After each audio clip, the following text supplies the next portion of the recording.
You can Because you think of Einstein, he had a lot of life coaching people. I've seen a lot of quotes from Einstein about take a walk and do these things. And if you know, like he had this whole formula of how to live. He wasn't just like some smart guy who had, education, and he had a lot of different life hack formulas that people are using, So it's like when you're trying to maximize, it's like that's your goal, is to get the most out of, your brain, or, you see these, geniuses and these people doing amazing things.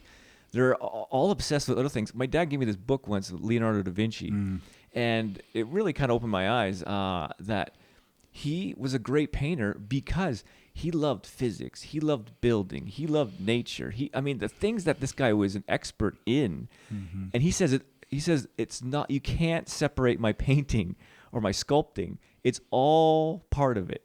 He was talking about, like, I remember the sense of smell. He was talking about how he was trying to develop his sense of smell. He figured out some formula where if he smelled this and tried to smell that and tried to figure out how it smelled, and he was like, the stuff that this guy was tapping into. So yes, he was an absolute genius and amazing at what he was able to produce. And of course, we could visually see his paintings. And of course, back then there wasn't like electricity and all these different things. Maybe he could have done all these other things, right?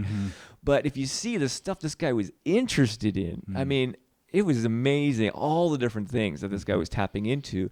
And then his painting was just this next level, like it was just like, that really struck me. Like, wow. Just the smell thing, kind of like, really, you can develop your sense of smell, and he practiced his sense of smell, like, and just like, it's pretty amazing.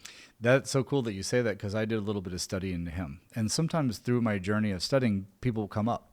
Some, really great podcasts will have read a bunch of, biographies on someone, and then Leonardo will come up, or Einstein will come up, or whatever, and then you get a little window into his life. And what can you extrapolate from that applies to what you're trying to work on? And the fascinating thing about him, which is a similar point to what you made, but it can really give us some insight into what's our potential. A lot of times our limiting mindset of what we think is possible is really a lot of what we're willing to do, because we're so fearful that there's no way we could ever produce or accomplish X, Y, and Z, that we don't even take the steps to even get there, because I just wasn't born in the right family, or the right time, or the right genetics, or the right socioeconomic position, or the right color skin, or the right gender. All these excuses. So there's a lot of steps you can take to be able to kind of wash away all these limitations and realize that the human potential for virtually everyone, there may be a few exceptions because there's circumstances that are so many challenges, maybe there's severe brain damage, or there's things, but for a lot of people it's just simply that they're not putting one foot in front of the other and having faith and hope and dreams of what could be possible, and just being creative. So this was amazing. I don't know if anyone in the history of the world ever really did this like Leonardo da Vinci did, and then the reason why he was able to produce the results he had.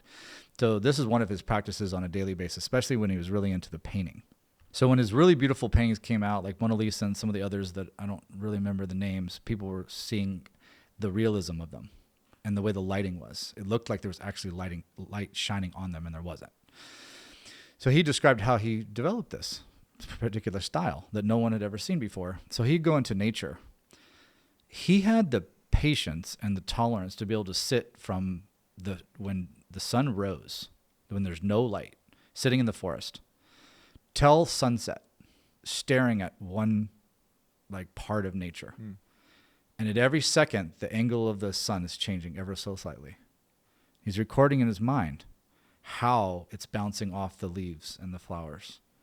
And he's getting this whole picture. And he said that it just started out as, just didn't really understand what was happening the first day. He would be there for months. That's amazing. And he would draw, and it would just get refined. Right. And eventually, he could draw the reality perfectly in all these angles of what he had in his mind and imagined. And then he finally made his masterpieces. Who was willing to be there for 12 hours a day, every day, just staring for months, right? So this gets an incredible result because it was an incredibly rare thing that he was willing to do. And there's so many cool things about that, because you think about, his paintings will stand up today to other painters. So, I mean, look at the tools that we have that he didn't. He didn't have tools of like most people just put a camera up there and go, okay, hit time lapse and then go study it later. Yeah. But he actually, so it's so cool because he didn't have any tools in a sense that we have, and he was able to develop this stuff too. And he had the patience, and he had just the desire basically to learn and to study, and with nothing but just observing nature, which everyone has access to if you think about, if you want to be the next Da Vinci, for example, and you're like, well, I don't have money for like a camera, or I don't have money for the. He didn't either. Yeah. He just went up there and did the work.